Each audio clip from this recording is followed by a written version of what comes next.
We are very happy to have this conversation with Dr. Emmanuel Hosein, Chairman of Disabled Person International, the Trinidad and Tobago chapter. We also have the President of CODO, and I think this might be the only time we call her Jacqueline, but Jacqui Leotaud. And we also have the President of PAVI, Mr. Bhawani Persad. So we say thank you very much for joining us. And Bhawani, we'll start with you, thanks. And we're still saying happy birthday, I guess, to PAVI, but 25 years on. You know, there's a calypso, 25 years have gone, how you feel? What can you tell us about those 25 years on PAVI? Well, there have been many accomplishments nationally, regionally, and internationally. One of which is that we were able to advocate for and got the voting rights for persons who are blind and visually impaired. We have had programs for the young, for the not so young, for the elderly. We have lobbied with several agencies. We are a member of the Caribbean Council for the Blind. The Caribbean Council for the Blind. We are a member of the Consortium of Disability Organizations, and we are associate member of the Commonwealth Disabled People's Forum. So we are making our presence felt both at the national, regional, and international level. Thank you very much. And Jacqui, I'll go to you, please. The importance of having a consortium at a time like this when there's so many changes, so many disruptions. Talk to me about how significant it is to be able to be operating with a unified sort of voice. Very difficult. Simply because our whole secretariat is not in operation. It's only persons are there only part-time. And so we have tried to reach out to our members. We did help them initially at the beginning of the lockdown to help them with some, hampers and stuff.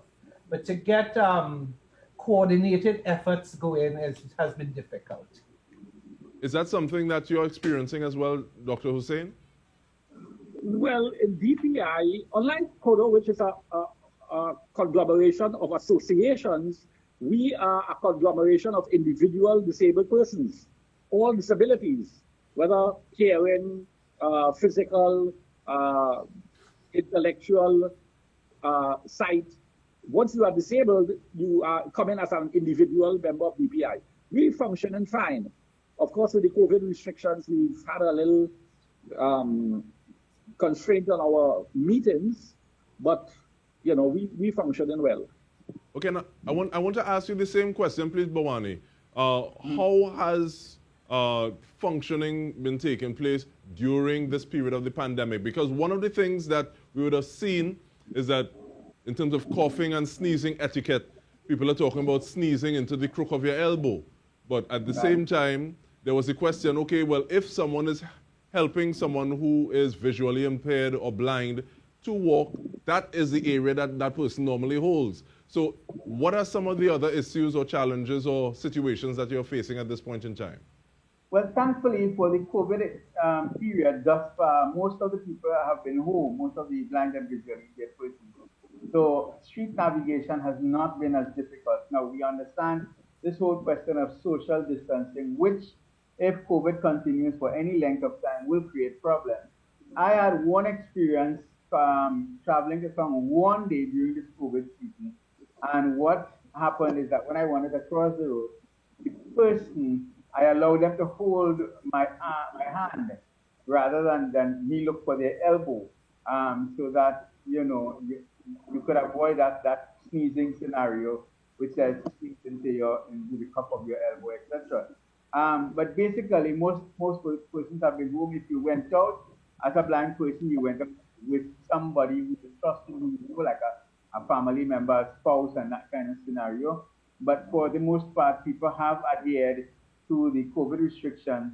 But going forward, it will really pose some challenges, especially for those who travel independently. If you had the line or the air of someone in policy, and I'll ask each of you, what is the single most important thing that, or who's the person you would speak to, and what would you be speaking about? Bhawani, I'll start with you, thanks. I think consultation with the community at large, whether it's individually or collectively, to me will help to mitigate any kind of major and significant problems. All right. Ask Jacqui, please.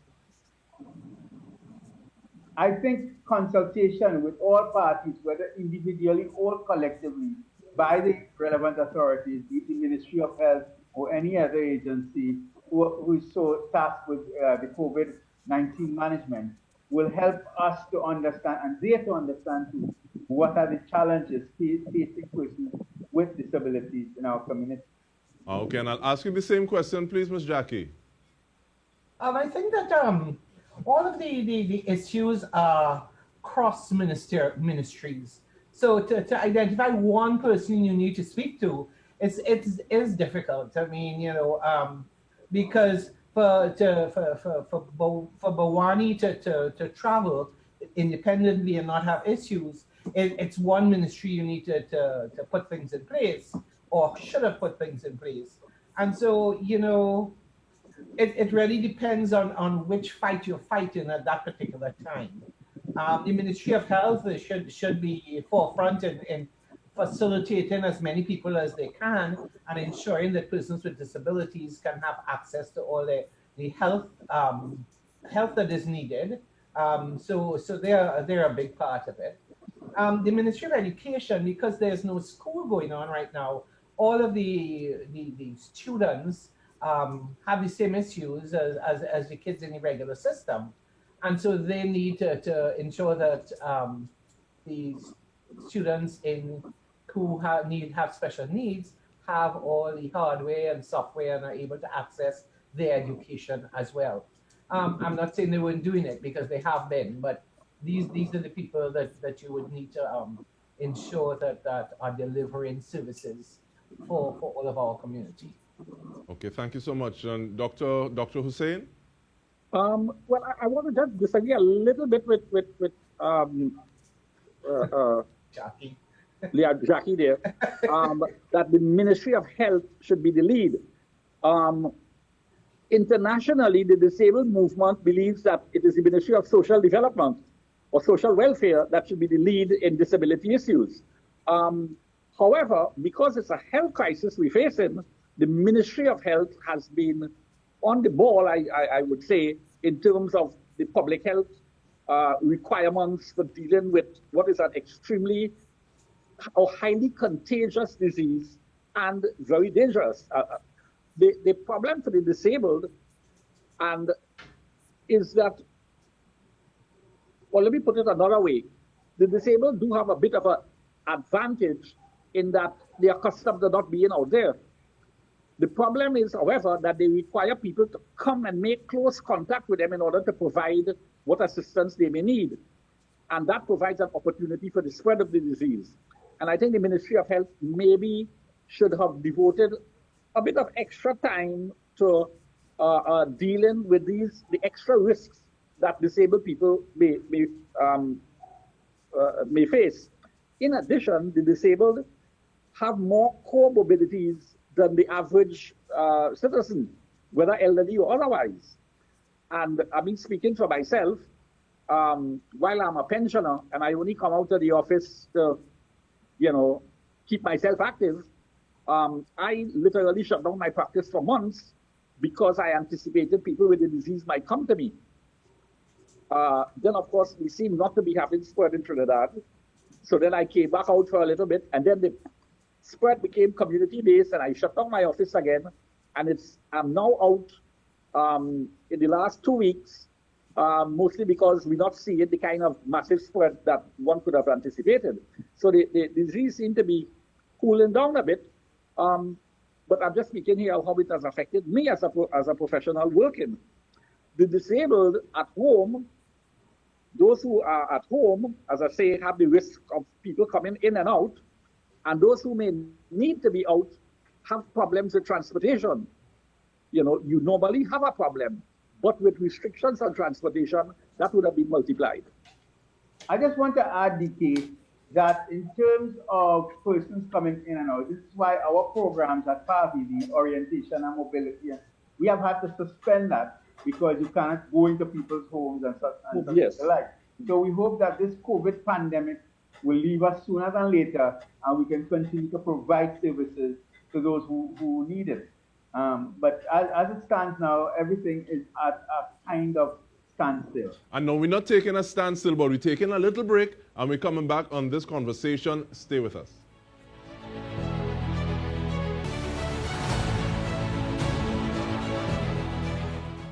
Welcome back. We are speaking with Bhawani Persad, Jacqui Leotaud, and Dr. Gabriel Hosein, or Dr. Emmanuel Hosein, rather. And Dr. Hosein, you started on it in the sense that you spoke about the experience of people with disabilities past the borders of Trinidad and Tobago. And I want to know what kind of interaction you've had with people outside of Trinidad and Tobago, and what are they saying? Are they saying things that are similar to your experience, or? I can't say I've been in touch with disabled persons outside of Trinidad and Tobago to say there's any unique experience or different experience that may have come to me in that way. But one reads the international literature and what's available on the news. And I think the problems are going to be the same wherever you are. The disabled do not necessarily benefit from as much as you might think, from the level of development in an individual country. People in developed countries who are disabled have, if not quite as much, but almost as much difficulties as somebody in a less developed country. So that I don't think the experience is going to be that much different, really. No, and it's one of the things, because we were just at looking at Spotlight and how some of the urban revitalization is going to be happening in Port of Spain. But the pandemic, one thing it has really kind of shown is that there's so many levels of inequity. And I haven't passed by PAVI's office in a little while, but what I found very interesting is that even though there was a gradient to get from the pavement to the road, there was still a gap. So like about 3 inches. So if you're pushing a wheelchair or if you need to step up, that's still something that wasn't necessarily focused or as much attention was paid to. What are some of the other things that we need to pay some attention to? I'll ask you, Dr. Hosein, we'll ask Ms. Leotaud, we'll ask Bhawani. The whole question of accessibility and ease of movement for the disabled persons, whether sight impaired or physically challenged, is one that is very bad in Trinidad, and I don't see anyone addressing the problem from a governmental perspective. We've tried to have meetings with the Ministry of Planning, and we are waiting. We have met with mayors, all the local government leaders, many of the ministry, transportation, education, social welfare, etc. And the whole accessibility thing is not getting the kind of attention it needs to. And we are way behind the curve. The fact that there's now an epidemic of this kind just exacerbates those problems. And what's your thoughts on this, Jacqui? You had mentioned the development of Port of Spain area, which we are looking at. I think it's important to ensure that all the pavements are accessible, all the lights, persons who are blind, persons who are deaf, and wheelchair users can actually be able to cross independently at crossings. And the transport in and around Port of Spain needs to be addressed so persons with disabilities can access the transport. So Dr. Hosein is right. It's all about accessibility. The buildings need to be accessible, the pavements. You can't have pretty trees lining the pavements, or else somebody like Bhawani walk right into them. So, it needs to be thought of and thought about and planned with persons with disabilities in mind, because we are part of the community as well. It's not like you're catering to some person who's not there. We are part of the community, and you have to make sure that we get access all over the Port of Spain, the new Port of Spain. And that may be part of the issue, or a big part of the issue. I remember someone telling me that access requires acknowledgement. I remember one time I cleaned a counter, and then somebody said, DK, you sure this counter clean? and the person we have a little height differential. So when I bent down to their level, I was seeing what they saw, and I was like, oh yes, I need to make a pass over this again. But what's your take on this, Bhawani? Well, as both other contributors have said, accessibility is the major talking point, and is the major point, actually. And of course, if they accept and use the universal designs that are international standards, I think it will help us immensely. I'm glad Jacqui raised the issue of trees, because we have those decorated trees along the pavement, and I had the experience with somebody of running into one of those trees. The wire at top was exposed, and that person actually lost 2 feet in the process. You know, so doing one thing is, having beauty is one thing, but also studying the convenience and all the inconvenience that it creates for persons who are blind and who otherwise have a disability. I am happy to note that they have started to charge people for parking on the pavement, because I know that has been a problem since time immemorial. So I think that they need to inspect a lot more of this.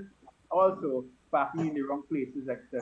So persons with disabilities, blind and otherwise, have to use the facilities like anybody else. We are people first, and we must be treated equally. Well, the actions of your organization are still continuing, I'm sure. And but yeah. How do people contact you? And I'm also wondering, we have just over 2 minutes left, but what kind of activities are you working on? Are there fundraising activities? We know Christmas is in the air. This means different things to different people. What is on your agenda? I'll start with you. Thanks, Bhawani. Let me start with PAVI. We have a curbside pickup Christmas luncheon on Sunday, the 6th of December. We have 3 pickup venues. That is Princess Elizabeth Center in Port of Spain, the RC Church on Harris Promenade in San Fernando, and downstairs PAVI's office at Campus House 32 Eastern Meadwood, St. Augustine. There is going to be a Christmas menu. There's going to be desserts, drinks. All you have to do is to book your tickets in advance. You can contact us at 220-1073, or you can visit the PAVI Facebook page for further information. It promises to be a great event. Normally we have a sit-down event and socializing and all of that this year. Of course, keeping with the new norm, we have to do differently. The cost of ticket is just $200, and we urge people to call the office, make your booking before. You can pay by check, you can pay by direct deposit to our bank account, bank number, and you can also pay on the day. We hope that there are enough trustworthy to do that. But if you don't make an order, if you don't make a booking, you might just be left out, because we do not want to oversubscribe, neither do we want to undersubscribe. So the date again is Sunday, December 6th, and it's from 12 noon to 2:30 p.m. in Port of Spain and St. Augustine, 12 noon to 2 p.m. at the San Fernando location, which is the RC Church on Harris Promenade. And we hope that people will support this initiative, because we have some work to do, we have some bills to pay, and we need to continue focusing on empowering blind and visually impaired persons in our community. Thank you so much. Ms. Jacqui, is there anything on the agenda with regard to CODO? I know you said that meetings have not been happening as such, but is there, what are you looking at? No, we have nothing specific planned for this season. But I would like to tell our membership, or anybody who needs information, that there's somebody at our office on Mondays from 1 until 5, Monday and Thursday, and they can contact them at the telephone number of 621-1874. All right, thank you so much. Is there any updates that you'd like to give us, Dr. Hosein? Just to mention that the city of Port of Spain has an arrangement with the United Nations to get funds to look at the pavements for the disabled in Port of Spain. We had a meeting with the mayor some time ago, and what he told, the requirement is that the money comes through a disabled organization, and he has made arrangements with the blind welfare to receive those funds. I hope he remembers what the requirements are in terms of this new plan to develop Port of Spain, and what the requirements for pavements and accessibility of the disabled are. All right, and we'll try to do our part to send that reminder home. We want to thank you 3 for being a part of this, and on behalf of the entire newsroom, we want to thank you for joining us this evening. I'm DK Roster. Have a good night.